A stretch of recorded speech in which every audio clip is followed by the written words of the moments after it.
جڑے جی وہ گن مچاندے پھردے نے تے اسی حق واضح نہ کریے تے فرض ہے نہیں سارے اتنے حق واضح کرنا. ماشاء اللہ اللہ نے صحیح دی. جب تک اس صلاحیت کا استعمال نہیں ہوئے گا باقی اللہ تعالیٰ میں زندگی صحت رکھے تھے میں تو ہوں دیکھا گا ان شاء اللہ. اور تن میں بہت کچھ بہت دفعہ یہ اتنے بیان کیتا ہے.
اللہ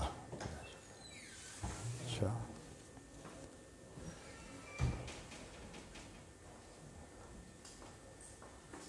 اپنا کوئی آ جائے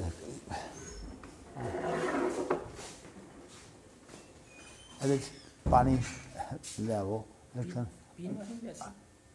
بس جب ٹھنڈا نہ ہو درمیانہ جو پانی اندر لے آو.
اللہ تیرا شکر ہے.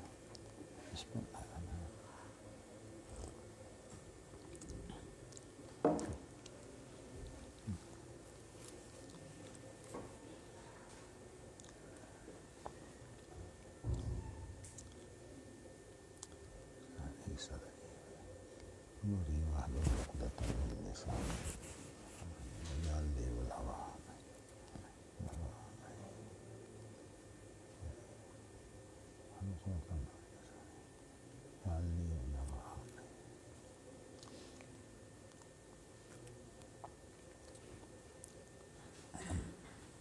بسم اللہ الرحمن الرحیم.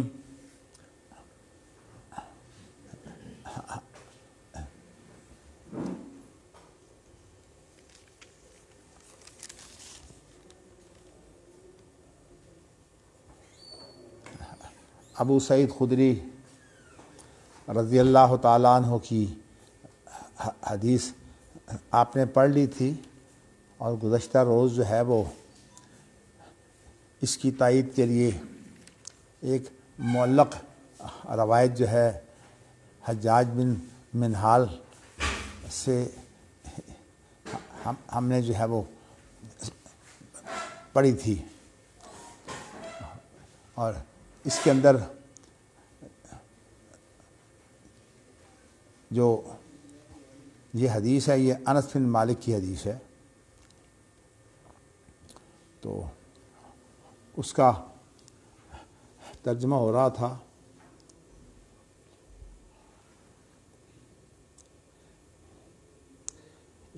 اس کے لیے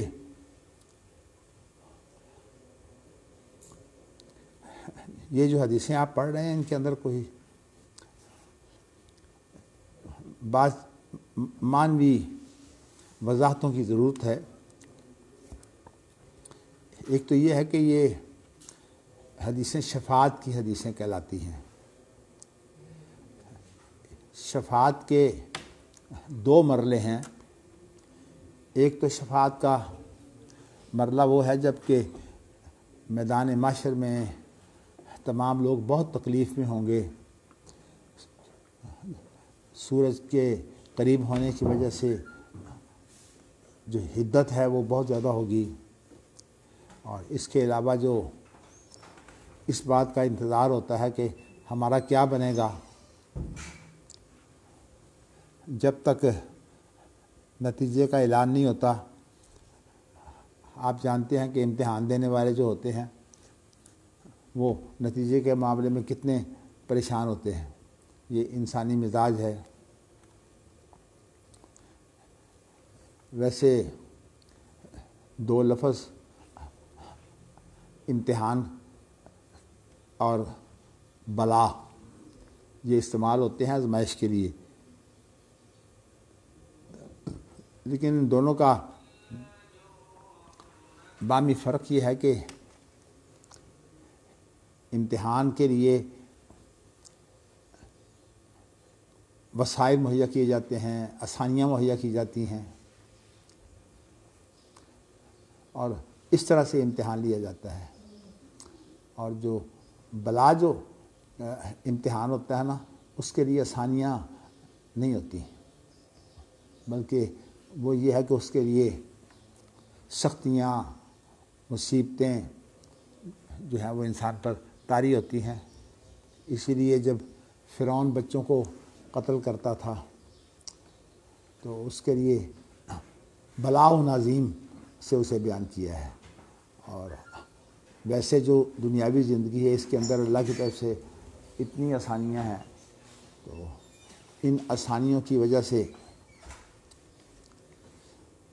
ہم جو ہے وہ بہت کچھ کر سکتے ہیں، لیکن ہماری دوڑ جو ہے وہ گول کی طرف نہیں ہوتی۔ ہم نے گول چھوڑا ہوتا ہے، اور ہم جو ہے وہ دنیا کی جو زینتیں ہیں وہ مال و دولت کی شکل ہو، اور دیندار لوگوں کو اور اہل علم کو جو ہے وہ کچھ دوسری قسم کی آزمائشیں ہوتی ہیں، تو لیکن اللہ تعالیٰ اس کے لیے جو ہے وہ ہمارے ساتھ بہت زیادہ نرمیاں رکھتے ہیں۔ شریعت جو ہے اس کے اندر آسانیاں بھی ہیں، تدریج بھی ہے، اور اس طرح کی جو چیزیں ہیں وہ ہمارے لیے کسی چیز کو اختیار کرنے کے لیے ایک آسانی کی صورت بن جاتی ہے۔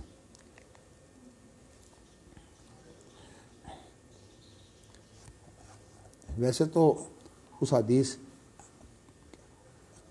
کہ جو حجاج بن منہال سے امام بخاری لائے ہیں، میں یہاں سے شروع کرتا ہوں اس کا ترجمہ۔ قال قتادہ فسمعتہ ایضا یقول۔ اصل بات یہ ہے کہ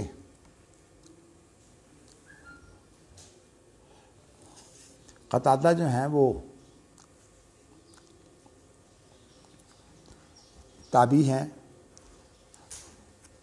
محدثین کی اصطلاح کے مطابق ان کے اندر تدلیس پائی جاتی ہے، تو امام بخاری کا طریقہ کار یہ ہے کہ جہاں کہیں کوئی مسئلہ تدلیس کا ہو وہاں وہ اس کو کوریج اس طرح سے دیتے ہیں کہ اگر وہ ایسے صیغوں کے ساتھ جو ہے وہ روایت کریں جس کے اندر ان یا قالا نہ ہو بلکہ سننے کی بات ہو یا حدثنا اور اخبرنا کی بات ہو، تو چونکہ جو تدریس ان لوگوں میں پائی جاتی ہے اس کی وجہ جو ہے وہ ان کی کمزوری نہیں ہوتی۔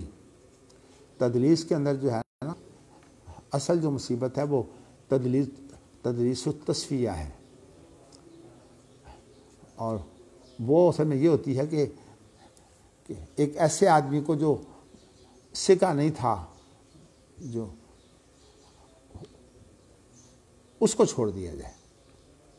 یہ جو ہے یہ تدریس جو ہے یہ بہت غلط قسم کی تدریس ہے، اس کے ساتھ تو اعتبار نہیں جاتا۔ لیکن جو خاص طور پر ہمارے اسلاف میں خیر القرون کے اندر جو لوگ تدلیس کرتے تھے وہ صرف یہ ایک تھوڑی سی بے احتیاطی ہوتی ہے کہ بات خود نہیں سنی ہوتی ہے کسی اور سے، لیکن اعتماد کر لیا جاتا ہے کہ یہ جو بات درمیان میں کرنے والا ہے چونکہ یہ سکا آدمی ہے، اس لیے وہ بات براہ راست بیان کر دی جاتی ہے۔ اور یہ کام صحابہ میں تو بہت ہی زیادہ ہے، لیکن چونکہ صحابہ کے اندر اگر کوئی درمیان میں آدمی چھوڑا بھی جائے تو تمام صحابہ عادل ہیں، اس اعتبار سے تدلیس صحابہ کے بارے میں تو جمہور کی رائے یہی ہے کہ اس کا کوئی عرض نہیں ہے۔ آپ دیکھتے ہیں کہ حضرت عائشہ، عبداللہ بن عباس، اس طرح جو چھوٹی عمر کے صحابہ ہیں وہ واقعات بیان کرتے ہیں جبکہ وہ ابھی چھوٹے تھے یا اس قابل نہیں تھے۔ اب حضرت عائشہ رضی اللہ تعالیٰ عنہ کی جو حدیثیں ہیں وہ تو اکثر وہ ہیں جب کیا ان کی شادی ہوئی ہے تو پھر جو ہے وہ، لیکن حدیثیں وہ بدالوحی کی بیان کرتی ہیں، حالانکہ حضرت عائشہ تو اس وقت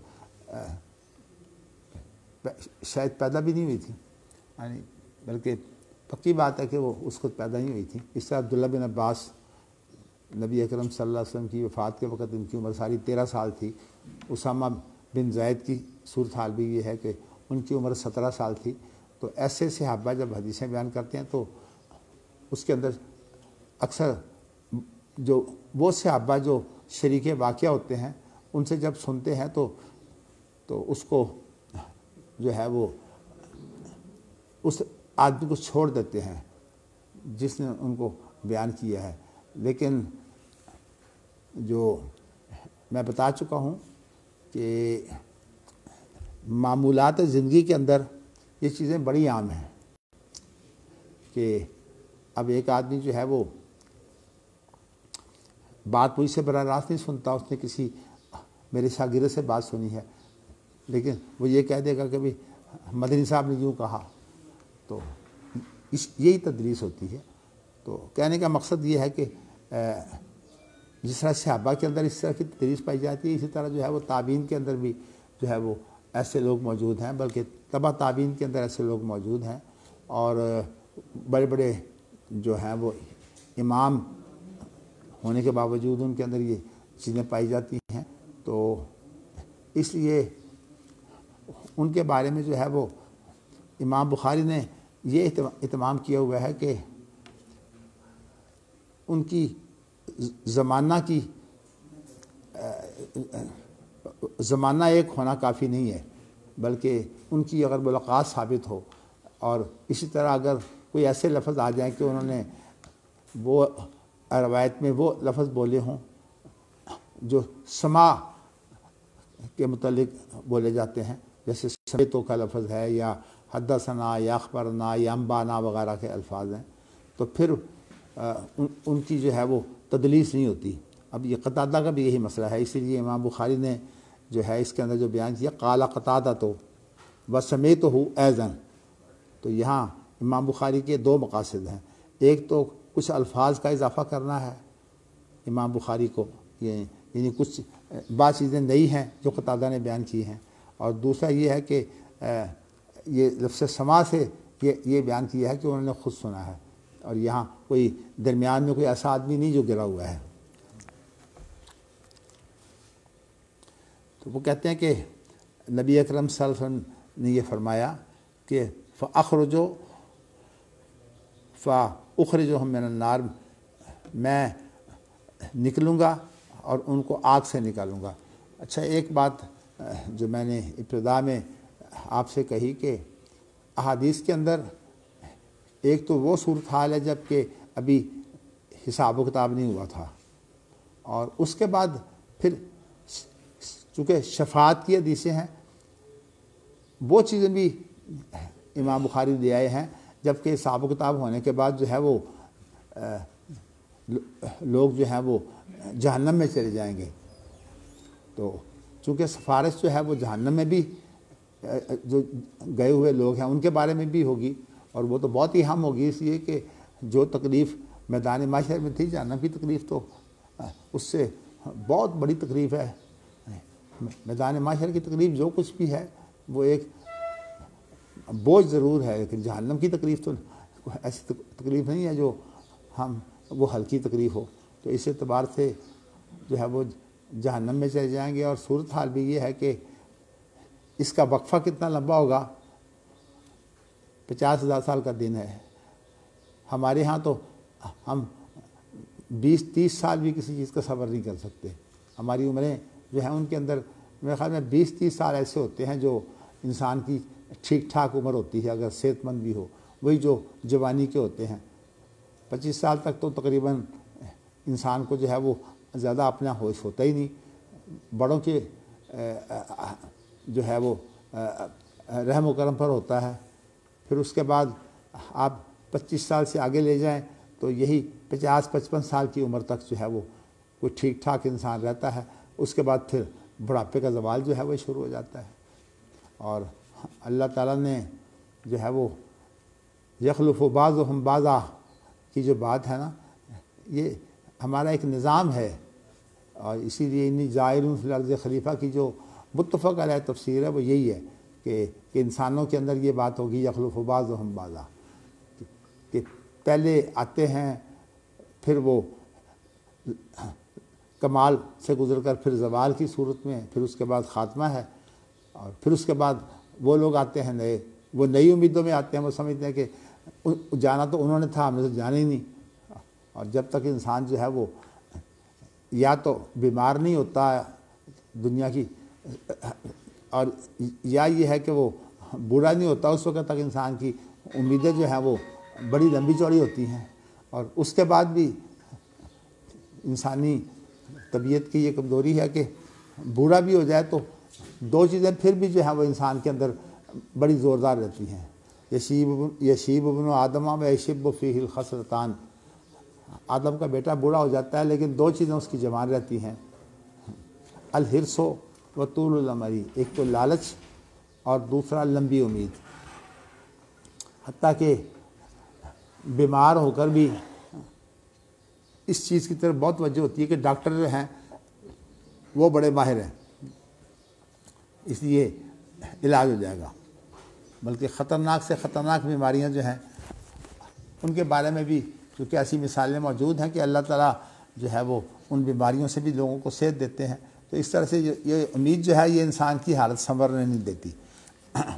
تو میں نے آپ کو ایک تو یہ چیز بتانی ہے کہ یہ جو دو چیزوں کو اکٹھا کر دیا گیا ہے نا، کہ ایک تو ابتدا میں سفارش کی جائے کہ ہمارا فیصلہ کر دیا جائے، ایک تو یہ وقت ہے، اور دوسرا وہ وقت ہے جب کہ لوگ جہنم میں چلے جائیں گے، اور پھر جو ہے وہ سفارشوں سے انہیں جہنم سے نکالا جائے گا۔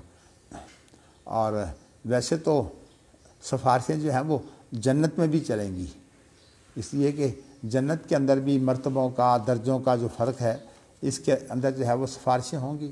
اور جیسے کہ قرآن مجید میں یہ موجود ہے والذین آمنوا واتبعتہم ذریتہم بایمان الحقنا بہم ذریتہم وما التناہم من عملہم من شیء، وہ لوگ جو ایمان لائے اور پھر اس کے بعد ان کی جو اولادیں ہیں انہوں نے ان کی پیروی کی ایمان کی صورت میں، یعنی وہ بھی ایمان لے آئے، الحقنا بہم ذریتہم، ہم جو ہے وہ ان کی اولاد کو درجے میں ان کے برابر کر دیں گے، وہ اس لیے تاکہ ان کا جو رہن سہن ہے وہ اکٹھا ہو، اور اگر درجے کا فرق ہوگا تو پھر تو رہن سہن اکٹھا نہیں ہو سکتا۔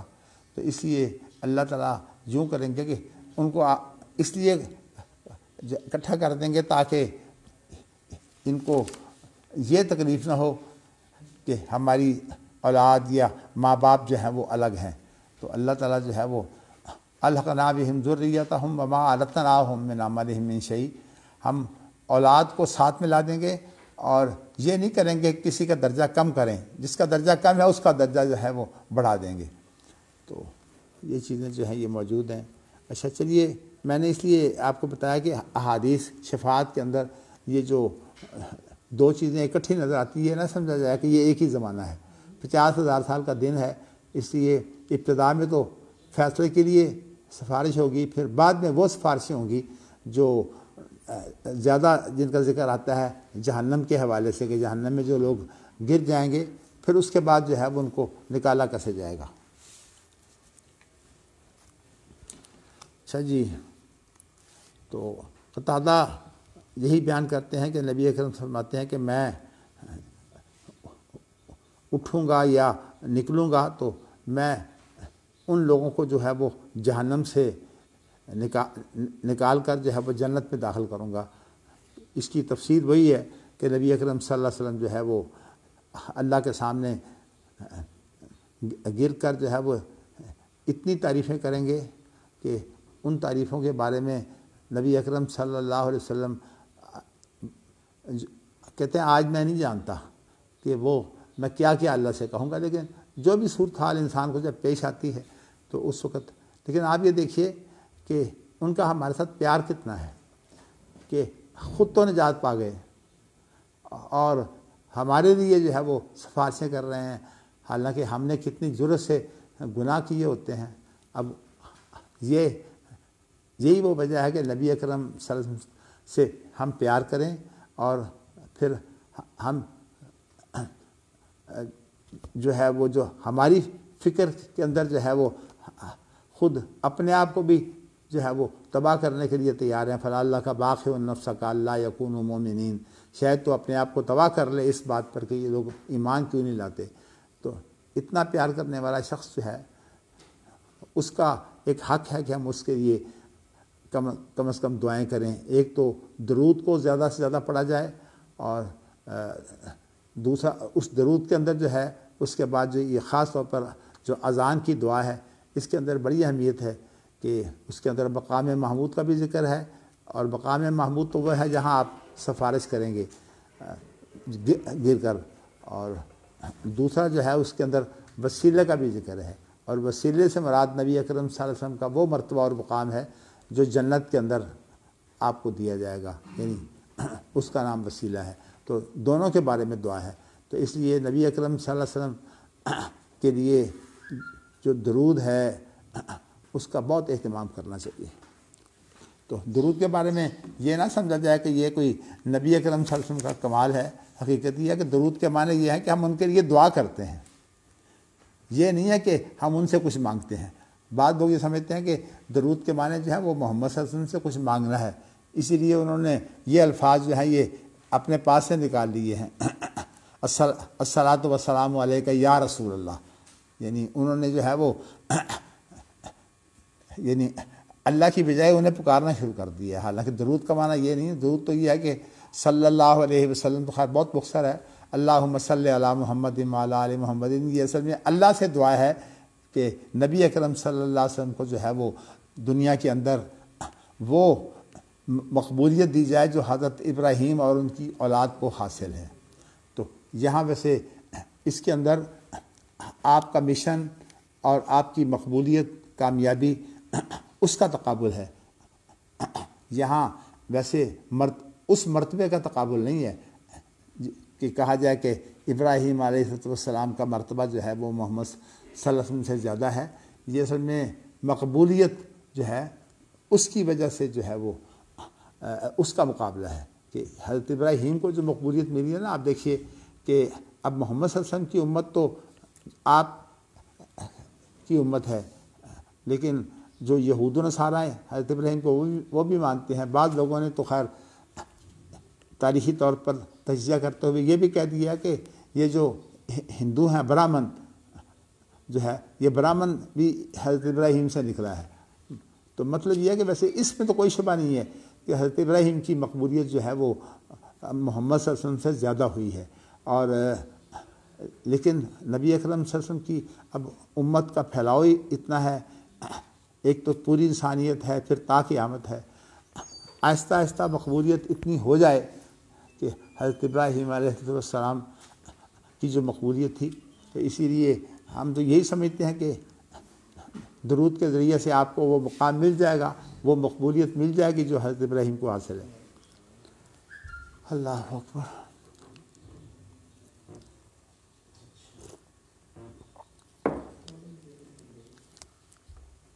تو اب میں جو چیز ذکر کر رہا ہوں وہ ہے جو جہنم سے نکالنے کی باتیں ہیں۔ پھر آپ لوٹیں گے تو یعنی قتادہ کا آپ کو مل گئی نا قال قتادہ سے، پھر آپ لوٹیں گے اور اللہ سے پھر اجازت چاہیں گے۔ اب یہاں ایک لفظ آیا ہے فی دارے ہی، کہ اللہ کے گھر میں لوٹیں گے۔ اللہ کا گھر کون سا ہے؟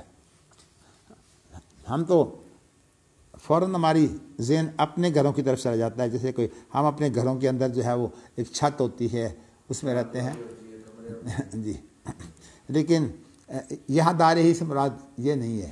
یہاں دار ہی سے مراد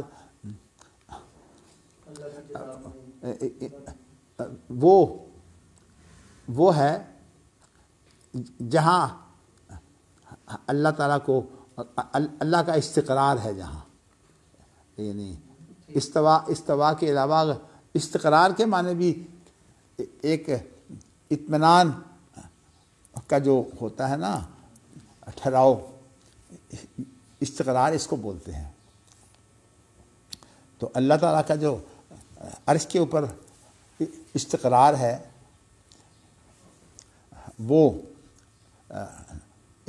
اس معنی میں وہی اللہ کا گھر ہے، یعنی اس سے مراد جو ہے وہ اس طرف نہیں جانا چاہیے، چونکہ اب انسان کمزور ہے کہ جو اس نے دیکھا ہوتا ہے فوراً اسی پر جو ہے وہ قیاس کرتا ہے۔ تو ایک تو یہ وضاحت کر دی، اگرچہ بعض صحابہ سے یہ الفاظ بھی جو ہیں وہ ثابت ہیں، حدیث تو خیر موقوف ہے کہ ایک صحابی کہتا ہے کہ مکان ہو اعلیٰ و عرفہ، لفظ مکان اس نے بولا ہے۔ تو مکان عام طور پر جو ہے وہ ویسے تو جگہ کو کہا جاتا ہے، لیکن اگر مکان کا آپ لغوی معنی لیں تو اس کے معنی لازمی نہیں ہوتے کہ جگہ ہو، مکان سے مرتبہ بھی مراد دیتے ہیں۔ تو اس لیے یہ مکان بھی آپ سمجھیے کہ جیسے دارے ہی کا لفظ ہے نا، اسی طرح یہ مکان کا لفظ ہے، یعنی یہ جو ہے نا کہ اللہ کا ہی جو ہے وہ کوئی اس طرح کوئی حل شدہ چیز ہے، جیسے کہ جو وجودی ہیں وہ سمجھتے ہیں نا جیسے کہ اب سورج کی کرنیں جو ہیں وہ ساری خود جو ہے وہ سورج بھی اس کی روشنی ہے۔ تو ان تعبیلوں میں جو ہے وہ جب پڑ جاتے ہیں تو یہ غلط تعبیلیں ہیں۔ تو کہنے کا مقصد یہ ہے کہ یہاں جو صحابی کے الفاظ ہیں مکان ہو اعلیٰ و عرفہ، تو اس کے اندر بھی وہی معنی پایا جاتا ہے جیسے میں نے ابھی دار کے بارے میں جو ہے وہ تشریح کی ہے۔ اللہ اکبر اللہ اکبر۔ تو پھر دوبارہ یعنی وہیں آئیں گے جہاں یعنی انسانوں کے اعتبار سے یہ بات ہے کہ نبی اکرم صلی اللہ علیہ وسلم چونکہ انسان ہیں، مخلوق ہیں، اس لیے آپ جو ہے وہ آئیں گے اور آپ کے لیے تو فاصلہ بھی ہے اور وقت بھی ہے۔ اگرچہ فاصلہ اور وقت تو اللہ کے لیے بھی ہوتا ہے، لیکن اللہ اس کے پابند نہیں ہوتے، لیکن مخلوق تو اس کی پابند ہوتی ہے۔ تو نبی اکرم صلی اللہ علیہ وسلم جو ہے وہ آئیں گے اور آ کر جو ہے وہ پھر اللہ سے اجازت چاہیں گے تو اللہ سے اجازت مل جائے گی. اور جب پھر آپ فرماتے ہیں کہ میں جب اجازت مل جائے گی تو اللہ کو پھر میں اللہ کے سامنے پیش ہوں گا تو میں اللہ کو دیکھ رہا ہوں گا اور میں جو ہے وہ اللہ کو دیکھتے ہی جو ہے وہ سجدے میں گر جاؤں گا. پھر اللہ مجھے چھوڑے رکھیں گے جب کہ سجدے میں دعائیں کرنے کے لیے. پھر جو ہے وہ میں دعائیں ہی کرتا رہوں گا حتیٰ کہ اللہ تعالیٰ کہیں گے کہ اے محمد سر اٹھائیے اور آپ کہیے, آپ کی بات سنی بھی جائے گی اور آپ سفارش کیجیے, آپ کی سفارش مانی بھی جائے گی اور جو کچھ آپ مانگنا چاہتے ہیں مانگیے, آپ کو دیا جائے گا. تو اس کے بعد پھر نبی اکرم صلی اللہ علیہ وسلم جو ہے وہ اپنا سر اٹھائیں گے تو پھر جو ہے وہ اللہ تعالیٰ کی تعریفیں کریں گے. مقصد یہ ہے کہ پہلے بھی تعریفیں کیں اور اس کے بعد جب جو ہے وہ اللہ تعالیٰ یہ کہیں گے تو پھر تعریفیں شروع کر دیں گے. یہ اصل میں پہلی بات کا شکر بھی ہے کہ شکریہ ادا کریں گے تعریفیں کر کر کے. گویا کہ کسی سے مانگنے کے دو طریقے ہیں. ایک تو مانگنے سے پہلے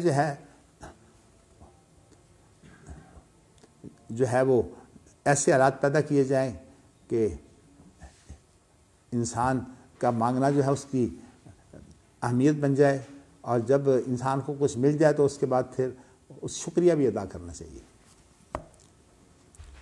اللہ اکبر. تو اب پھر تعریفیں کریں گے اور تعریفوں کے ساتھ پھر وہی بات کہ مانگنا بھی جو ہے وہ مزید مانگیں گے کہ اے اللہ میری امت کو جو ہے وہ مزید لوگوں کو بخش دے. تو اس وقت پھر یہ ہے کہ پھر اللہ تعالیٰ جو ہے وہ حد مقرر کر دیں گے کہ حد سے مراد یہ ہے کہ ان اوصاف کے حامل جو ہیں وہ لوگ جو ہے وہ جہنم سے نکال دیے جائیں. تو میں پھر جو ہے وہ نکلوں گا اور ان کو ایسے لوگوں کو جنت میں داخل کر دوں گا. پھر قتادہ کہتے ہیں کہ میں نے آپ سے یہ سنا ہے کہ آپ کہہ رہے تھے کہ میں پھر نکلوں گا اور ان لوگوں کو جو ہے وہ آگ سے نکال کر جو ہے وہ جنت میں داخل کر دوں گا. تو یہ ساری وہ صورتحال ہے جب لوگ جہنم میں جا چکے ہوں گے. اور اسی لیے فمن زحزح عن النار وادخل الجنۃ فقد فاز. یہ ہے اصل میں پوری محنت کا خلاصہ کہ جو جہنم سے جو ہے وہ دور کر دیا گیا اور جو ہے وہ جنت میں داخل ہو گیا, یہ ہے اصل میں کامیابی. باقی کامیابیاں سب دھوکہ ہیں. پھر میں تیسری دفعہ لوٹوں گا تو پھر میں اللہ سے اجازت چاہوں گا, اسی دار ہی کا لفظ دوبارہ ہے. تو مجھے جو ہے وہ اللہ کے اوپر پھر اجازت دے دی جائے گی. جی فَإِذَا رَأَيْتُهُ, جب میں اللہ کو دیکھوں گا تو پھر اس طرح سجدے میں گر جاؤں گا. اللہ مجھے اس وقت تک چھوڑے رکھیں گے جتنی دیر جو ہے وہ اللہ کی مشیت ہوگی کہ مجھے چھوڑیں. پھر جو ہے وہ اللہ کہیں گے اے محمد سر اٹھاؤ اور کہو, سنا بھی جائے گا, سفارش کرو, سفارش قبول کی جائے گی اور جو مانگو گے وہ دیا بھی جائے گا. تو آپ فرماتے ہیں کہ میں پھر سر اٹھاؤں گا, پھر میں اسی طرح تعریفوں میں ہی لگ جاؤں گا.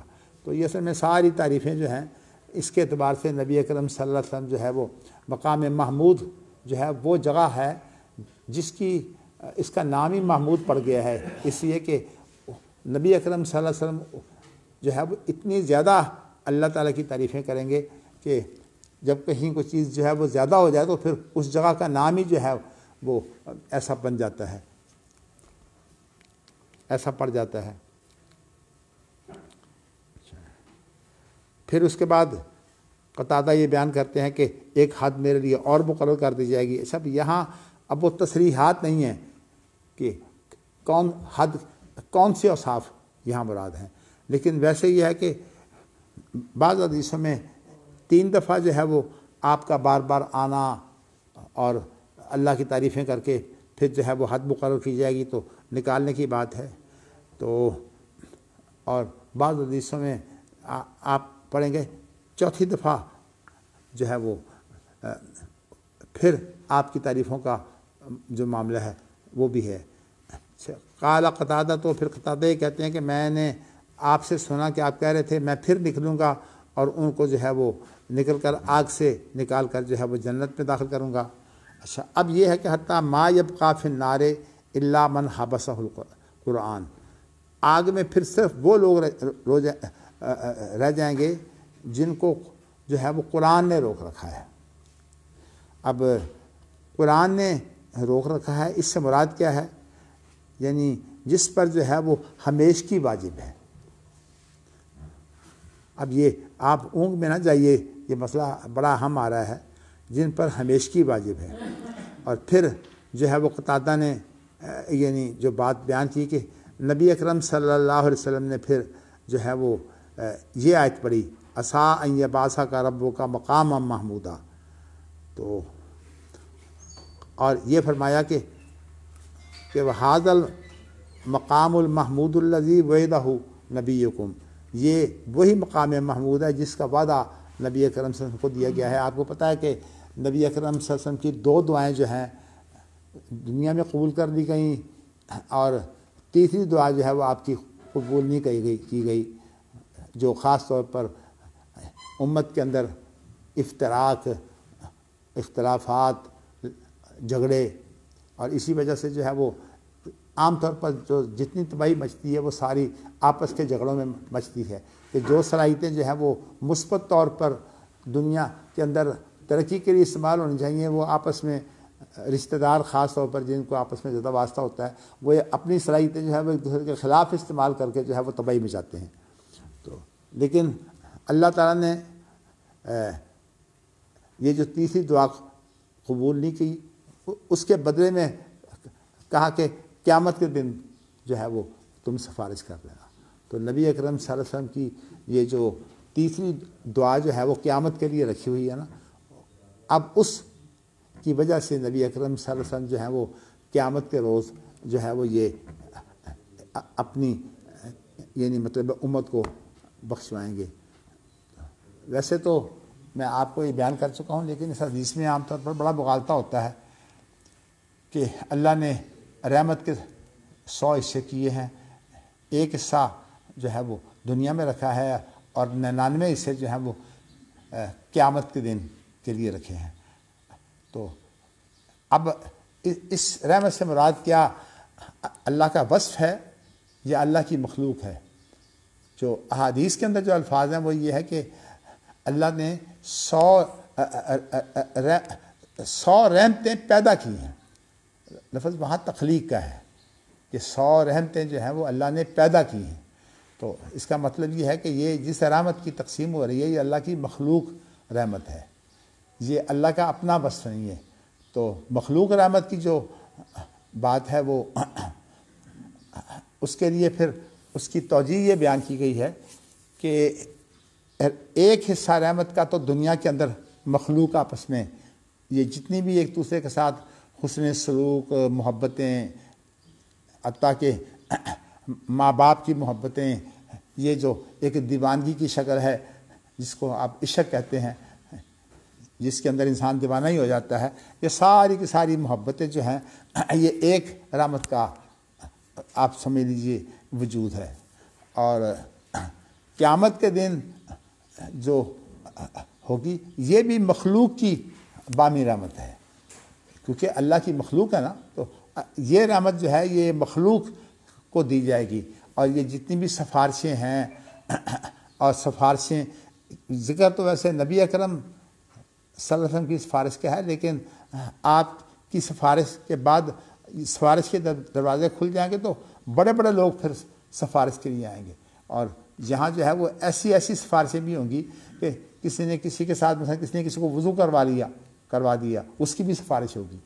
اسی طرح کوئی ایک آدمی نے کسی کے لیے جو ہے وہ آسانی پیدا کر دی، کوئی رکاوٹ ہے اس کے لیے دور کر دی، تو یہ ساری جو ہیں وہ چیزیں سفارش کی بنیاد بنے گی۔ تو یوں سمجھ لیجیے کہ 99 زیادہ جو ہے وہ مخلوق کی بامی جو ہے وہ سفارشیں ہوں گی۔ یہ اصل میں اللہ کی سفارش کا ذکر نہیں ہے، یہ ہے تو اللہ کی مخلوق ہی، جس طرح ہمیں اللہ نے پیدا کیا ہم مخلوق ہیں، اس طرح یہ جو رحمت جو جس کے 100 حصے کیے جا رہے ہیں، یہ بھی اللہ کی مخلوق رحمت ہے، یہ اللہ کا اپنا وصف نہیں ہے۔ اللہ کا جو وصف ہے رحمت کا، اس کی تو کوئی انتہا ہی نہیں ہے۔ تو اس لیے اس کے بارے میں تو دھوکہ نہیں کھانا چاہیے کہ اللہ کی رحمت جو ہے وہ کتنی زیادہ ہے۔ تو اتفاق سے کل ایک مسئلہ جو ہے وہ جب میں نے آپ کے سامنے بیان کیا، تو کیونکہ آپ کے لیے بالکل ایک نئی چیز تھی، تو اس لیے اس وقت میں نے دیکھا کہ آپ کے اندر کافی بے چینی کی سی کیفیت تھی۔ تو میں نے ہاں ایک تو یہ جو ہے نا الا من حبسہ القرآن، قرآن نے جسے روک رکھا ہو، یہ بتاؤں کہ قرآن مجید کے اندر خلود ویسے تو عام طور پر خلود سے مراد ہمیشگی ہی ہوتی ہے، لیکن بعض مقامات پر قرآن مجید میں خلود کا لفظ ان کے لیے بھی استعمال ہوا ہے جو جہنم میں ہمیشہ نہیں رہیں گے، جیسے کہ وَمَن يَقْتُلْ مُؤْمِنًا مُتَعَمِّدًا فَجَزَاؤُهُ جَهَنَّمُ خَالِدًا فِيهَا وَغَضِبَ اللَّهُ عَلَيْهِ وَلَعَنَهُ وَأَعَدَّ لَهُ عَذَابًا عَظِيمًا، کہ جو مسلمان کو قصداً ارادتاً قتل کر دے تو اس کے بارے میں الفاظ کیا ہیں؟ ہاں جی، خالداً فیہا نا یہاں۔ اب اس کا کیا مطلب ہے کہ ایک مسلمان جو ہے وہ اگر مومن کو قتل کر دیتا ہے تو وہ جہنم میں ہمیشہ رہے گا؟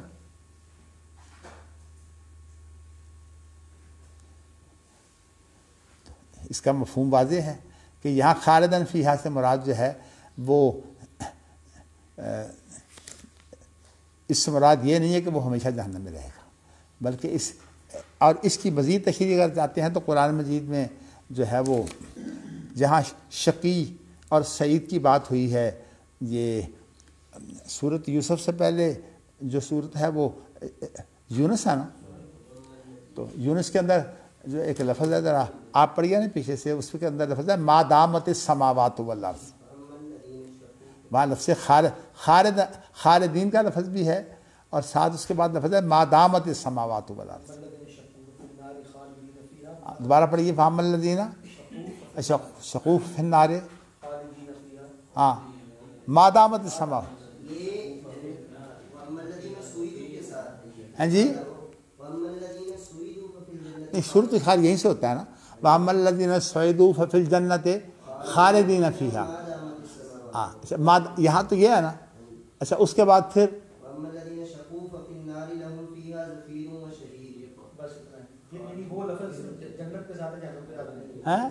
وہ جو لفظ ہے نا ما دامت السماوات، ہاں جی، وہ کہہ رہے ہیں وہ جنت کے ساتھ ہے، جہنم کے ساتھ نہیں، جہنم کے ساتھ نہیں ہے، لیکن اتنی بات ضرور ہے کہ جنت کے ساتھ لفظ جو ہے خالدن کی تشریح تو مل گئی نا۔ وہ دیکھیے لفظ اگر سے جنت کے بارے میں ہے،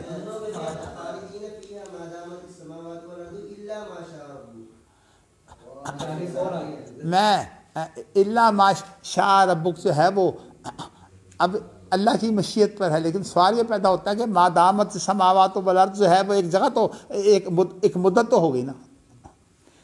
تو اس لیے میں یہ بتانا چاہتا ہوں کہ من حبسہ القرآن جو ہے نا، اس سے جو ہے وہ یہ ٹھیک ہے کہ انسانوں کے معاملات جو ہیں وہ یہی ہیں کہ ان کے لیے ہمیشگی ہوگی، لیکن اللہ ارحم الراحمین کا جو معاملہ ہے نا اس کے اوپر کوئی پابندی نہیں ہے۔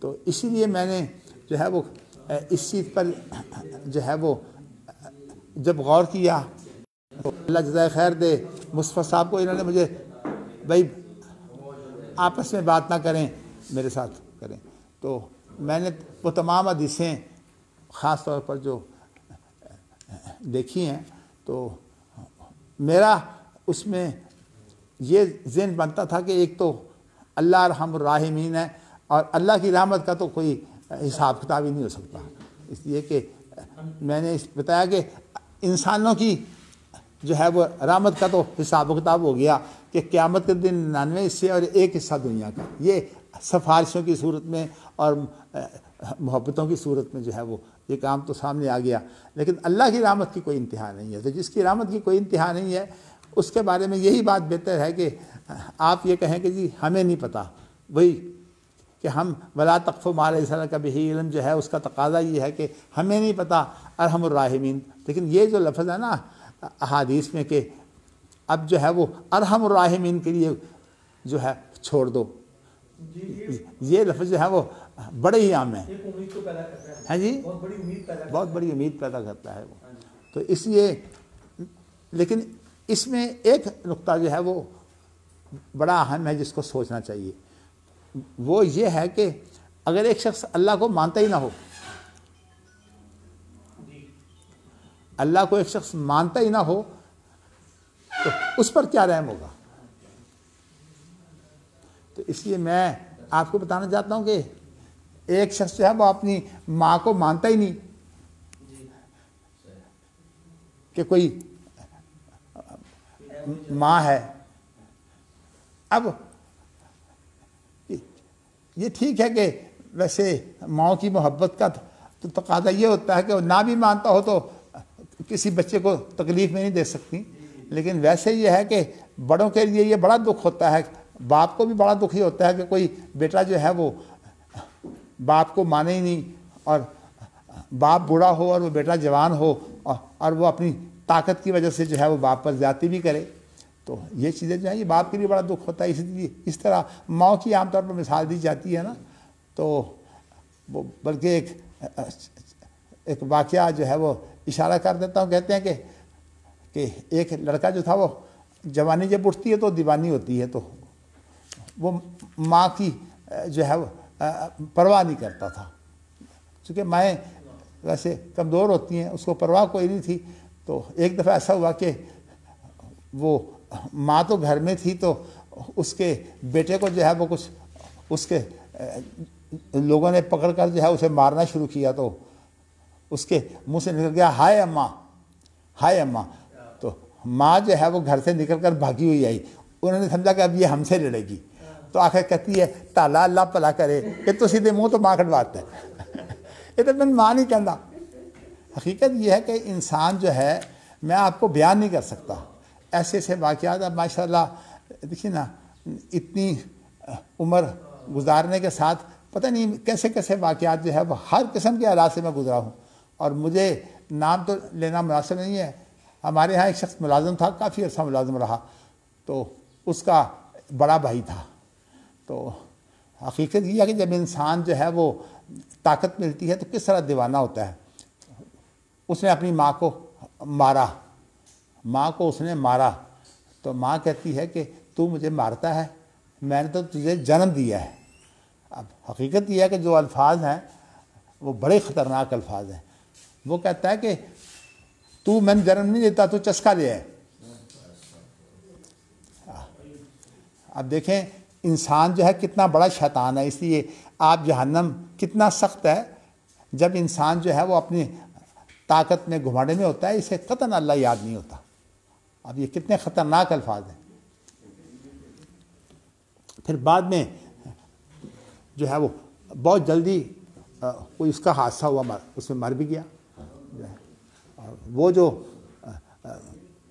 ہمارے یہاں ملازم تھا وہ آج بھی زندہ ہے، اب تو خیر نوکری چھوڑ بیٹھا ہے، لیکن میرا کہنے کا مقصد، لیکن اس کا بھائی جو ہے جو ماں کو جس نے مارا تھا اس کا یہ حال ہوا۔ اپنی ماں کو مار رہا تھا جی، دوسرے نے کہا کہ یہ تو تیری جنت ہے، تو خود اپنی نظر میں کہتا ہے یہ جنت ہے، جی، کہتا ہے جنت یہ دیواروں میں سیدھیاں کرنی پڑنی ہیں۔ اچھا، ہاں جی، انسان کی زبان جو ہے کون روکے۔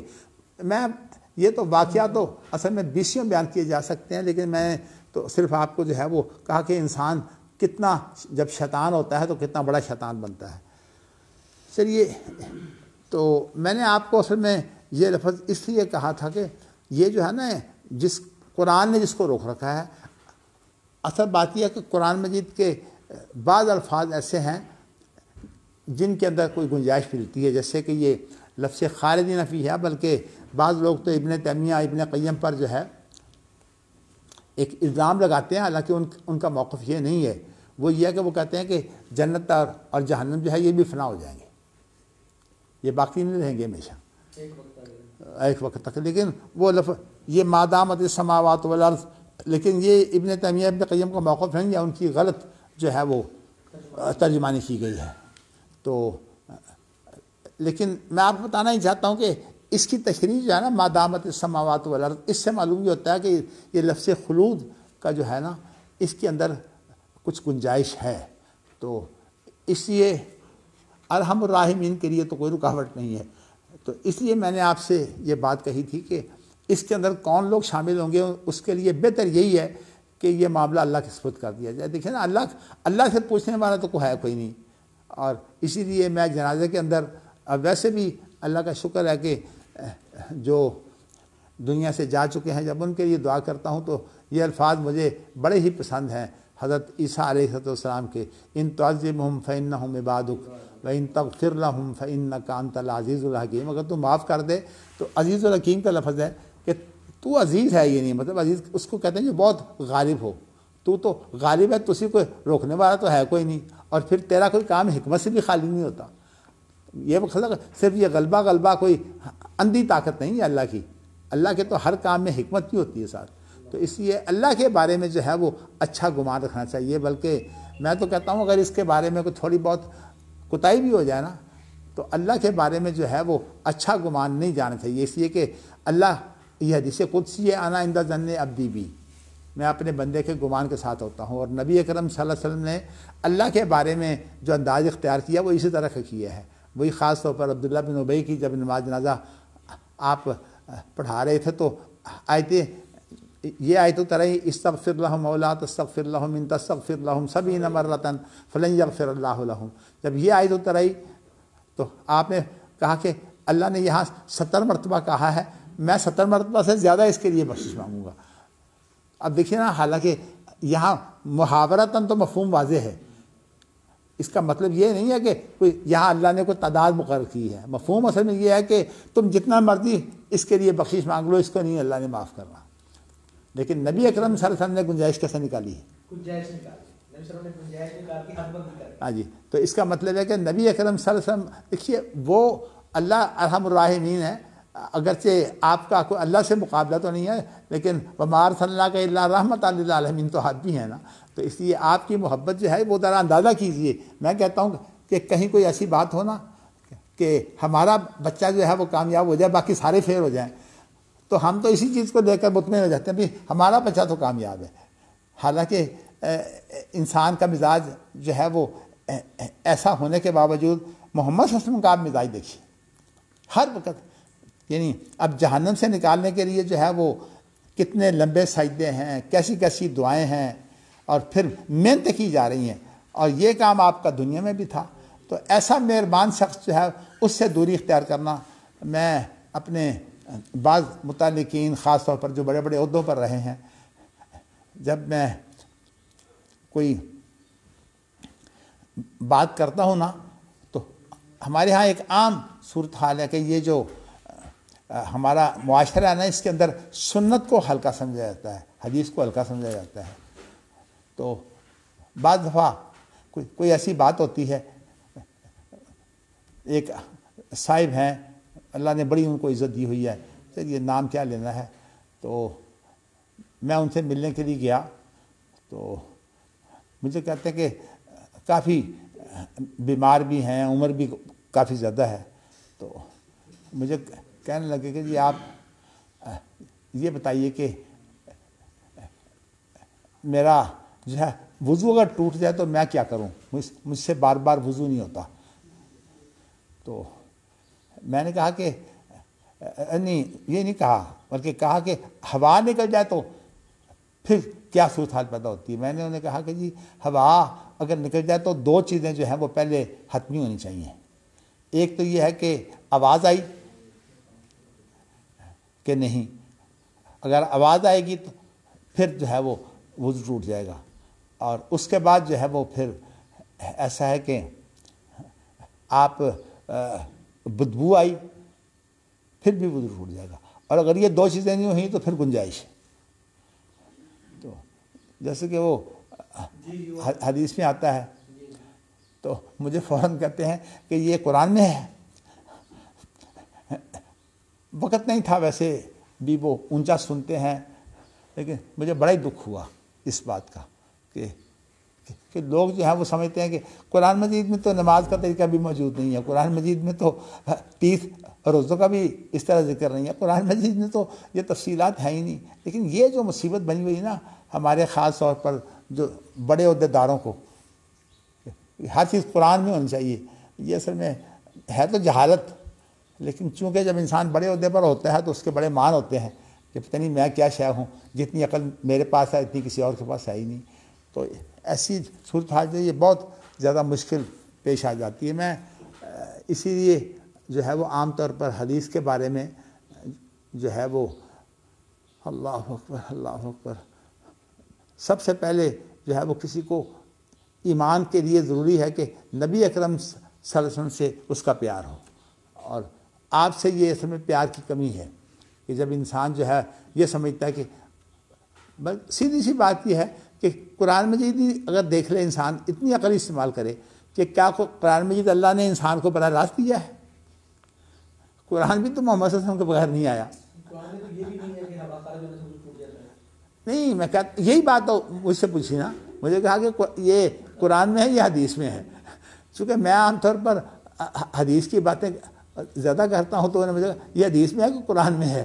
اب میں کیا کہوں، ان چیز سنتے تھے، میری طبیعت بھی خیر اس طرح اتنی اچھی نہیں تھی، لیکن میں نے انہیں صرف اتنا کہا کہ میں انشاءاللہ پھر آؤں گا آپ کے پاس، کچھ باتیں کروں گا۔ تو میرے دل میں یہی بات آئی کہ اگر میرا کوئی تعلق ہے میں کس طرح جو ہے وہ ان کا ایک عقیدہ جو ہے درست کرنے کی کوشش کروں گا انشاءاللہ، اللہ توفیق دے۔ تو میں بتاتا ہوں اس طرح کے واقعات جب پیش آتے ہیں تو انسان کی خود اپنی بڑی تربیت ہوتی ہے۔ چلیے جی، یہ باتیں تو آپ کے سامنے آ گئی ہیں۔ ہاں، جو میں نے یہ بات کہی ہے نا کہ اللہ کی رحمت کے لیے ایک ادنا چیز جو ہے وہ سمجھ آتی ہے، لیکن یہ بھی میں سمجھتا ہوں کہ ہے تشریح کی ایک شکل، ورنہ بہترین صورت تو یہ ہے کہ یہی کہہ دیا جائے کہ اللہ جو ہے وہ جیسے چاہیں گے ان کو کوئی روک نہیں سکتا۔ لیکن میں صرف اتنا نقطہ میرے ذہن میں آتا ہے کہ وہ اللہ کو کم از کم مانتے ہوں، کیونکہ قیامت کے روز جو اصل معاملہ جو ہے نا وہ زبانوں کا لحاظ تو رکھا جائے گا، لیکن بنیادی چیز جو ہے وہ قیامت کے دن جو ہے وہ کیفیتیں ہیں، دل کی کیفیت۔ اس لیے کہ دنیا کے اندر تو انسان زبان سے بہت کچھ کہتا ہے، لیکن اس کی دل کی کیفیت وہ نہیں ہوتی۔ تو اسی لیے قرآن مجید میں آئے ان اللہ لا ينظر الی صورکم و اموالکم ولکن ينظر الی قلوبکم و اعمالکم۔ اللہ جو ہے تمہارے دلوں کو دیکھتا ہے، اور وہ تمہارے اعمال ان کے پیچھے جو ارادہ ہوتا ہے۔ اس لیے کہ عمل کا فعل کا میں نے آپ کو فرق بتایا ہوا ہے کہ فعل تو جو ارادے کے بغیر ہو وہ بھی فعل ہی ہوتا ہے، جیسے فلاں آدمی مر گیا، فلاں آدمی بیمار ہو گیا، اس میں اس کا ارادہ شامل نہیں ہوتا، لیکن جو عمل ہے اس کے پیچھے جو ہے وہ کوئی نہ کوئی جو ہے وہ نیت ہوتی ہے، عمل نیت کے بغیر نہیں ہوتا۔ چلیے جی، کوئی اور بات اگر ذہن میں آئی تو پھر انشاءاللہ تعالی۔ حدثنا عبید اللہ ابن سعد ابن ابراہیم حدثنی امی حدثنی ابی عن صالح عن ابن شہاب قال حدثنی انس بن مالک ان رسول اللہ صلی اللہ علیہ وسلم ارسل الى الانصار فجمعهم في قبة وقال لهم اصبروا حتى تلقوا الله ورسوله فإني على الحوض۔ اللہ اکبر۔ یہ روایت جو ہے یہ انس بن مالک کی ہے۔ ویسے یہ جو عام طور پر حدیثیں آئی ہیں نا اس کے بارے میں، قیامت کے دن سفارش اور جہنم سے خلاصی کے بارے میں، یہ عام حدیثیں جو ہیں یہ انس بن مالک کی ہیں یا ابو ہریرہ کی ہیں اور ابو سعید خدری کی ہیں، عام حدیثیں ان سے ہیں۔ تو خیر یہاں یہ ہے کہ نبی اکرم صلی اللہ علیہ وسلم نے جو ہے وہ انصار کی طرف بھیجا تھا، اور یعنی انس بن مالک کو بھیجا تھا، یہ جو کہ نبی اکرم صلی اللہ علیہ وسلم کے ساتھ 10 سال ان کے خدمت گزار رہے ہیں، تو ان سب کو جو ہے وہ ایک کبے کے اندر جو ہے وہ آپ نے جمع کر لیا۔ تو پھر انہوں نے جب بلایا تو کہا اصبروا حتی تلقوا اللہ ورسولہ، تم جو ہے وہ صبر کو تھامے رکھنا یہاں تک کہ تمہاری اللہ اور اس کے رسول سے ملاقات ہو۔ تو اصل میں انصار کو بلا کر یہ خاص طور پر اس لیے نصیحت کی کہ انصار نے جتنی جو ہے وہ محنت کی ہے نیکی کے لیے، اور خاص طور پر مہاجرین کی جو خدمت کی ہے، اور پھر نبی اکرم صلی اللہ علیہ وسلم کا جس طرح ساتھ دیا ہے، کہ حالانکہ ان کی کوئی رشتہ داری تو نہیں تھی آپ کے ساتھ، رشتہ داری تو زیادہ قریش کی تھی، تو اب اتنی زیادہ جو محنت ہے اس کے باوجود دنیا میں قریش کو زیادہ اہمیت ملتی ہے۔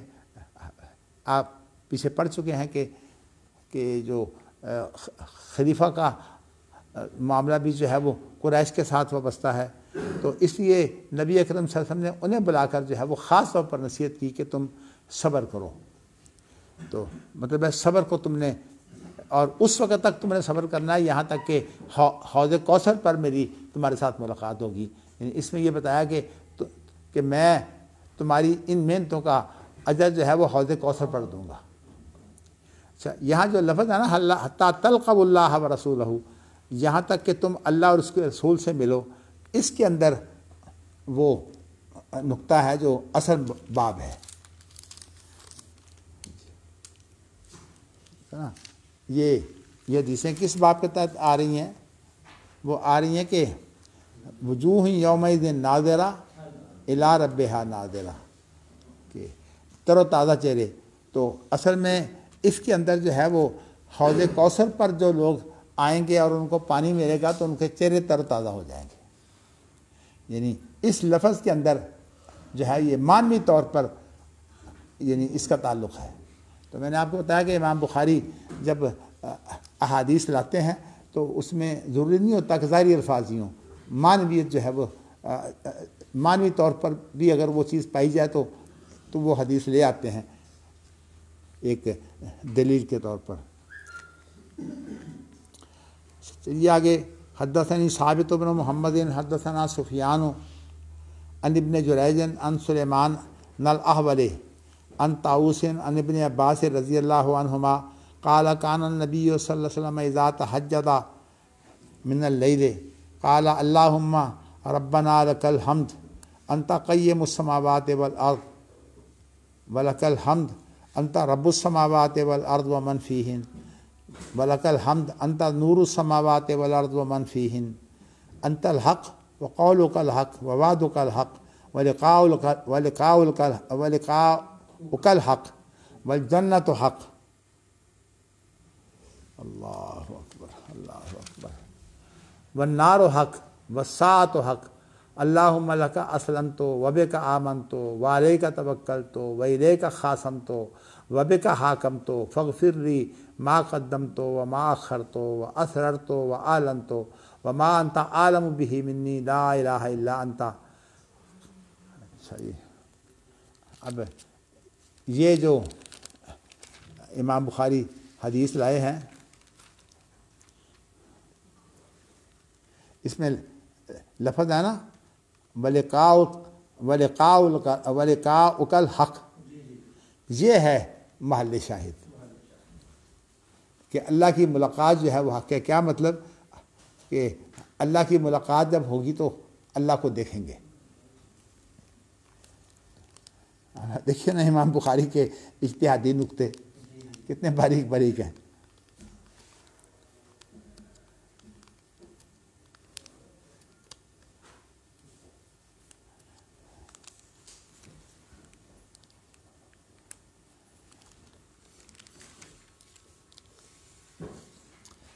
آگے امام بخاری نے ایک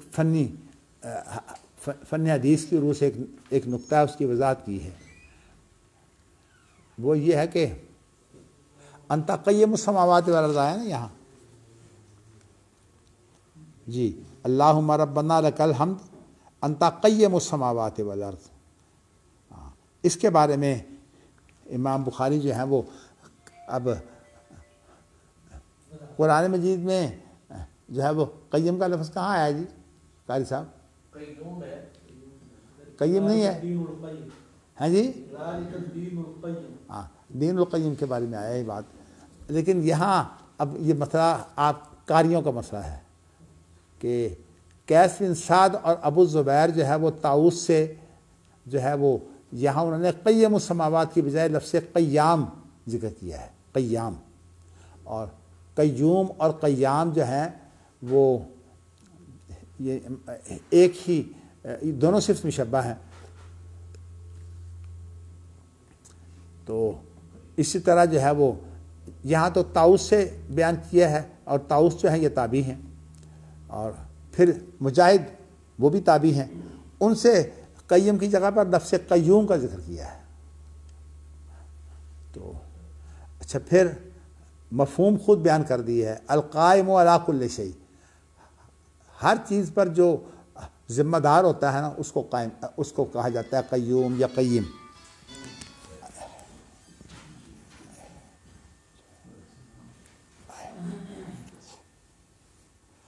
کس کا فون ہے؟ آپ کا؟ اچھا، ادھر اقبال صاحب کا فون ہے۔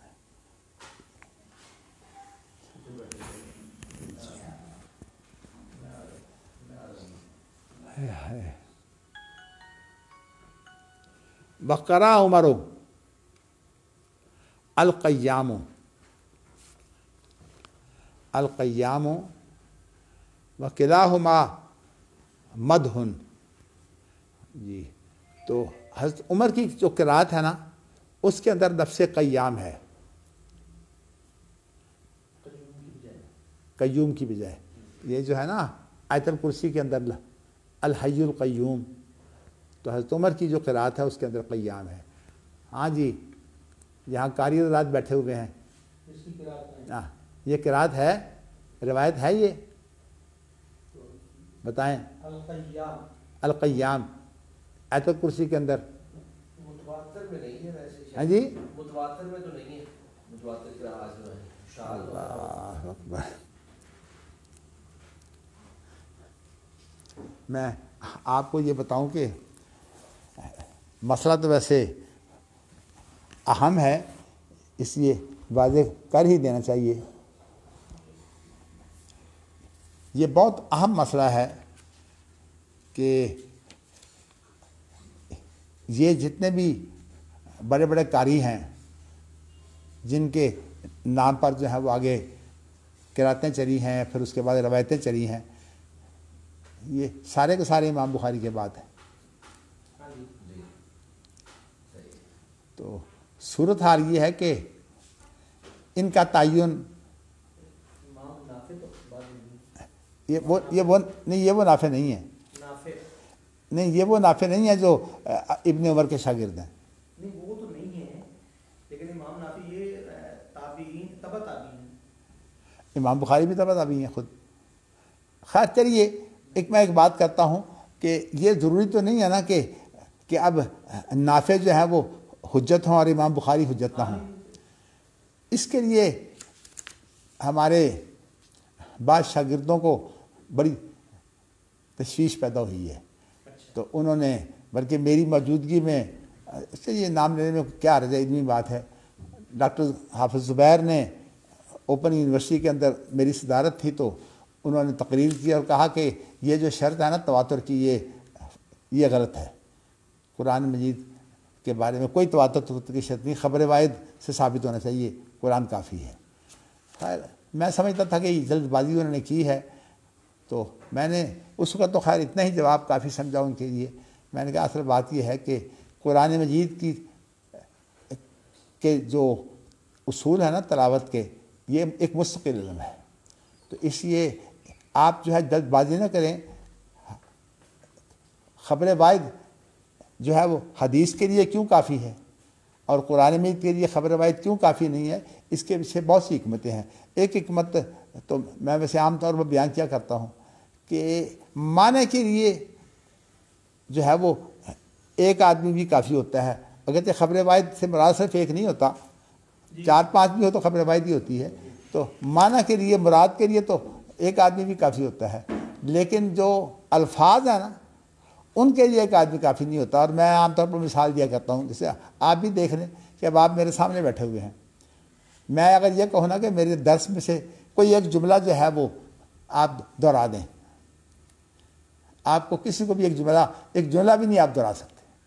لیکن اگر میں کہوں نا کہ معنوی اعتبار سے جو ہے وہ میں نے کیا کہا، وہ ماشاءاللہ آپ میں سے بہت سے لوگ جو ہے وہ باقاعدہ کہیں گے کہ آپ نے یہ بیان کیا، آپ نے یہ بیان کیا، آپ نے یہ بیان کیا. تو اس لیے قرآن مجید چونکہ اللہ کے الفاظ ہیں، اور اس بنا پر قرآن مجید کے لیے جو کہا گیا نا تواتر، اگرچہ یا تواتر سے مراد وہ تواتر نہیں ہے. ایک تو ہمارے ہاں تواتر سے مراد عقلی تواتر لے لیتے ہیں. عقلی تواتر تو ہے ہی نہیں بالکل. ہماری شریعت کے اندر جو ہے وہ ساری معمولات میں جو چیز معتبر ہوتی ہے وہی اصول کافی ہے. لیکن اتنی بات بھی ضرور ہے کہ خبر واحد جس کے ساتھ قرائن ملیں، اور قرائن مل کر جو ہے وہ مشہور اور متواتر کے درجے کو پہنچ جاتی ہے، ان کو کہتے ہیں متواتر معنوی، یہ بھی کافی ہے. تو اس لیے مگر سوال ایک بڑا پیدا یہ ہوتا ہے کہ کیا بخاری جو ہے وہ جگہ جگہ ایسے قراتیں لے آتے ہیں جو ہماری جو مشہور قراتیں ہیں ان کے اندر شامل نہیں ہے. تو ان کی ایک اہمیت ہے. لیکن ہمارے ہاں عام طور پر جو ہے وہ قاری چونکہ بہت زیادہ جامد اور مقلد ہوتے ہیں، اس لیے ان کے ہاں جو ہے وہ اتنی پکی تقلید ہوتی ہے کہ یہ برداشت نہیں کرتے. تو بلکہ میں نے آپ کو یہ واقعہ بھی ایک بتایا تھا کہ یہاں بڑے بڑے قراء بیٹھے ہوئے تھے. جب ڈاکٹر احمد ماسراوی جو ہے وہ میرے ساتھ بیٹھے ہوئے تھے، تو کہنے لگے جی یہ جو رسم الخط ہے یہ توقیفی ہے. رسم الخط جو ہے قرآن مجید کا یہ توقیفی ہے. میں نے کہا توقیفی ہے، لیکن توقیفی کا معنی یہ نہیں ہے کہ یہ اللہ کے رسول کا رسم الخط ہے. توقیفی کا معنی تو عثمان تک توقیفی ہے. اس لیے کہ رسم خط جو ہے وہ عثمان بھی کہلاتا ہے. کہتے ہیں نہیں یہ مرفوع ہے. تو میں نے کہا آپ نام لیتے ہیں حضرت عثمان کا اور کہتے ہیں مرفوع ہے. تو لیکن مجھے کہ اچھا یہ بات ہو ہی رہی ہے تو روایت پوری ہو جائے. قاری ابراہیم صاحب اور ادریس اعظم صاحب جو ہے وہ اس طرح تقریباً آپ کی سیٹوں پر بیٹھے ہوئے تھے یہاں. مدنی صاحب آپ فتنہ پیدا کر رہے ہیں، آپ فتنہ پیدا کر رہے ہیں، فتنہ پیدا نہ کریں. خیر وہ بعد میں احمد ماسراوی اگرچہ عربی تھا، اس نے معاملے کو سنبھالا. ادھر بیٹھے ہوئے تھے احمد میاں تھانوی، میں نے ان کو کہا، میں نے کہا اگر اچھا کہہ رہے تھے اس رسم الخط میں قرآن میں لکھنا واجب ہے. میں نے کہا اگر واجب ہے تو اس کا معنی یہ ہے کہ ہر فرد پر یہ واجب ہے نا. تو میں نے احمد میاں تھانوی سے کہا کہ آپ یہ بتائیے کہ یہ جو نور محمد اصح المطابع کی جو کتابیں ہیں، بخاری ہو یا سیاستہ وغیرہ، ان کے اندر جو قرآن میں لکھا جاتا ہے وہ کس رسم الخط میں لکھا جاتا ہے؟ تمام کا تمام نص تاریخ میں لکھا جا رہا ہے. میں نے کہا آپ جو ہے وہ اب ویسے اگر آپ دیکھیں تو اس کے اندر خام خواہ کی اصل میں ضد ہے. آپ کیوں سختیاں پیدا کرتے ہیں؟ ایک آدمی مثلا اب انگریز ہے، اسے اردو لکھنی نہیں آتی، عربی لکھنی نہیں آتی اسے. اب وہ اگر رومن کے اندر لکھ لیتا ہے قرآن مجید، کیا اس کے لیے منع ہوگا؟ تو اس لیے اصل میں ہوتا پتہ کیا ہے کہ تقلید بہت پکی ہے. اسی طرح آپ یہ کراتے ہیں نا، ان کے اندر یہ جو اب تقسیم ہو گئی ہے نا کہ یہ متواتر ہے، یہ شاذ ہے. خیر یہاں تک تو بات ٹھیک ہے کہ لیکن اب یہ بخاری کی جتنی روایتیں ہیں نا جو باقاعدہ محتف بالقرائن بھی ہیں، ان کو بھی جو ہے وہ اب شاذ قرار دیا جا رہا ہے. مجھے اس مسئلے میں جو ہے وہ میں سمجھتا ہوں کہ ایسا نہیں ہونا چاہیے. لیکن اتنی بات ضرور ہے کہ پہلی قراتیں برداشت نہیں ہو رہی، ایک نیا مسئلہ پیدا کر کے ہم اور انتشار پیدا کر دیں. تو اس لیے میں عموماً خاموش رہتا ہوں. لیکن میں آپ کو بتاؤں کہ ویسے ان کا بالکل وہی حال ہے قاریوں کا کہ جیسے جو ہے اب پھر ایک بات بڑی بنیادی ہے کہ تمام قاری جو ہیں وہ اس بات پر متفق ہیں کہ احرف سبا ہے، یعنی قرآن مجید کا نزول 7 احرف میں ہوا ہے. قراتیں جو ہیں ان کے ہاں متواتر جو ہے وہ 10 ہیں. 4 ملا کے 14 ہوئے. نہیں 4 تو خیر وہ بھی جو شبہ متواتر ہیں، ورنہ شاذ، ان کو شاذ بھی کہتے ہیں ویسے 4 کو. تو میں بتانا اصل میں یہ چاہتا ہوں کہ قاریوں کے ہاں تحقیق کا بالکل ذوق نہیں ہوتا. بلکہ میں نے دیکھا کہ جو میرے بیٹے قاری ہیں نا وہ بھی جو ہے وہ بالکل تحقیق کا شوق نہیں ہونے. بس ایک ہی بات ہے کہ مشق کرتے جاؤ، مشق کرتے جاؤ. تو حالانکہ قرآن مجید کی تحقیق جو ہے اس کی بڑی اہمیت ہے. اسی لیے میں نے آپ کو بتایا نا، کچھ دنوں سے میرا وہ حافظ فاضل اللہ سے جو ہے وہ تبادلہ خیال کر رہا ہے، ابھی تک وہ بھی الجھا ہوا ہے. تو خیر میں تو تحقیق کر رہا ہوں، اس لیے مجھے تو الجھاؤ نہیں ہے، لیکن وہ اپنے آپ کو جو ہے وہ اس نے بڑی محنت سے مضمون لکھا ہے ویسے، لیکن یہ ہے کہ اس کے باوجود جو ہے وہ میں سمجھتا ہوں کہ ابھی اس کے اندر تحقیق کی ضرورت ہے. اس وقت میں اس نقطے کو نہیں یہاں کھولنا چاہتا جب تک قاری فاضل اللہ کے ساتھ میری گفتگو مکمل نہیں ہو جاتی. انشاءاللہ وہ بھی بیان کروں گا، لیکن میں یہ آپ کو واضح کر دوں کہ یہ جو قراتیں ہیں نا، یہ اصل میں قاریوں کے اپنی محنتوں کے ساتھ ہیں، اور جو ان کے اساتذہ تھے انہوں نے ان سے لے کر جو ہے ان قراتوں کا جو ایک جو کمزوری ہے وہ یہ ہے کہ یہ سبع حرف کے خرط مرد کرنے سے، سبع حرف کے خرط مرد کرنے سے، ورنہ 10 کا معنی کوئی نہیں ہے. نہیں 10 تو روایتیں ہیں نا، وہ قرات وہ عارف کا اس کے ساتھ اللہ کوئی نہیں. نہیں لیکن ایک بات ہے، روایت کرنے والے تو بے شمار ہے ہزار. نہیں سوال اور ہے. مطلب وہ 10 ہو گئے. نہیں آپ مجھے ایک بات کا جواب دیں کہ یہ روایتیں ہیں نا، روایت کسی چیز کی ہوتی ہے نا بھائی، روایت خبر کا ہی نام ہے نا. جب نہیں روایت سے یہ مراد نہیں ہے، اب ایک روایت کے اندر سبع حرف سارے ہو سکتے ہیں. یہ مراد نہیں ہے کہ ایک حرف کو ایک ہی قاری نے روایت کیا ہے اور دوسرے حرف کو دوسرے. آپ نے ایک نیا مسئلہ جو ہے پیدا کر دیا کہ ہر ایک روایت کے اندر سبع حرف ہو سکتے ہیں.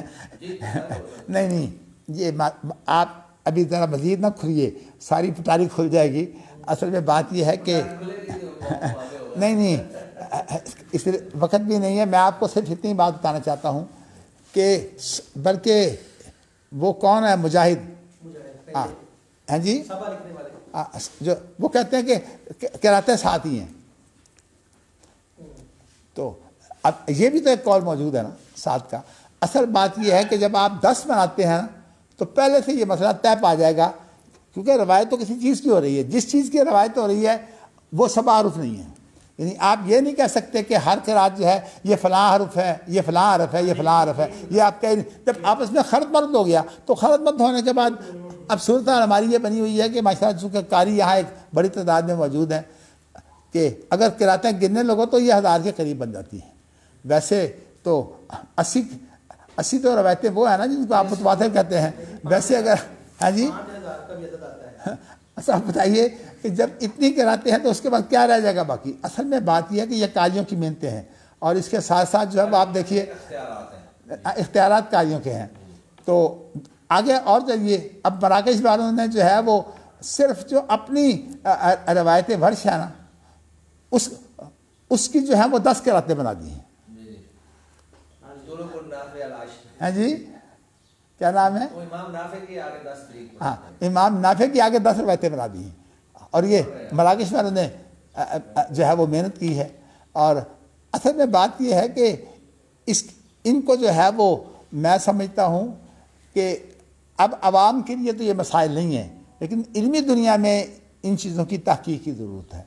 تو چونکہ ہمارے یہاں قاریوں کے اندر بالکل ذوق نہیں ہے تحقیق کا، تو اس وجہ سے اب ہم جیسے لوگ جو خود تو قاری نہیں ہیں لیکن ایک تحقیق کا ذوق رکھتے ہیں، اس لیے ہمیں بھی محنت کرنی پڑتی ہے. ورنہ تو صحیح بات یہ ہے کہ بڑے کسی قاری سے آپ پوچھیں، اس کو کوئی بھی سوال کر لیں اس کو جواب نہیں آئے گا، اس لیے کہ قاریوں نے کبھی تحقیق کی نہیں ہوتی سوائے اس کی محنت کی ہوتی ہے. اور اس کے اندر بھی وہ لوگ جو ہیں وہ زیادہ اہم ہوتے ہیں جن کی آواز اچھی ہوتی ہے.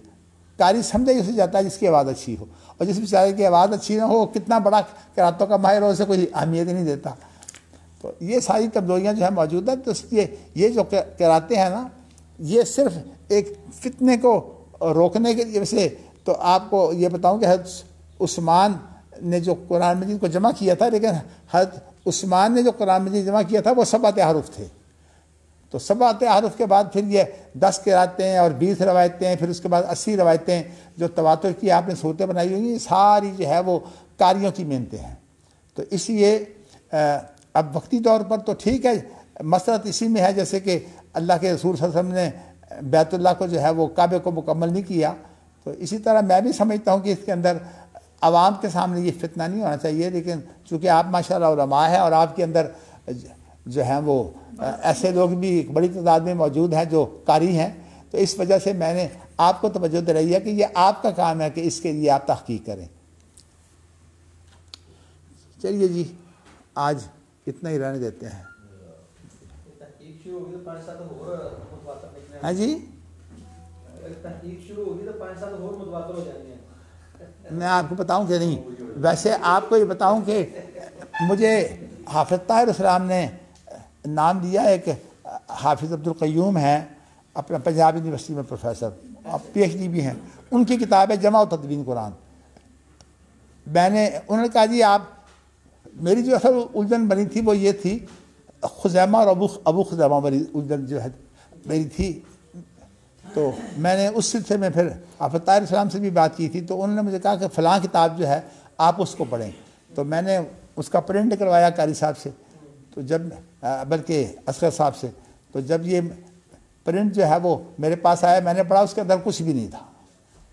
وہ خود جو ہے وہ خزیمہ ابو خزیمہ میں بھی الجھا ہوا ہے، وہ کوئی بڑی بات، حالانکہ میرے تو اس کے اوپر کئی سوالات تھے، تو وہ میں نے فہد اللہ کو کیے ہوئے ہیں، دیکھیے فہد اللہ کا کتنے کامیاب ہوتے ہیں اس کے اندر، ویسے وہ بھی فہد اللہ بھی الجھے ہوئے ہیں کس معاملے میں؟ تحقیق کے اندر۔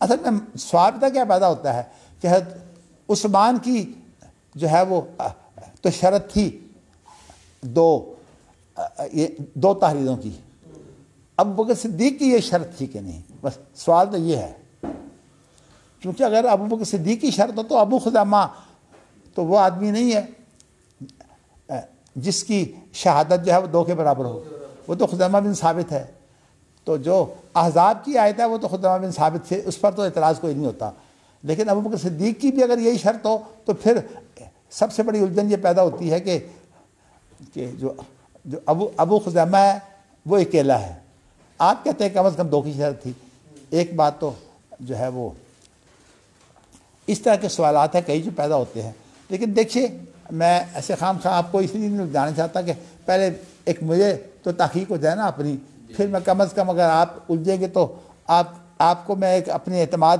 کی چیز بیان کر سکوں گا۔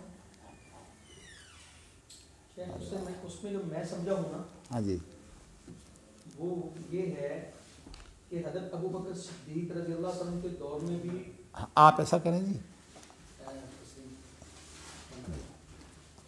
جی جو میں سمجھا ہوں وہ یہ ہے کہ ابو بکر صدیق رضی اللہ عنہ کے دور میں بھی قرآن مجید جمع کیا گیا تھا جی مختلف اشیاء سے، اور ایک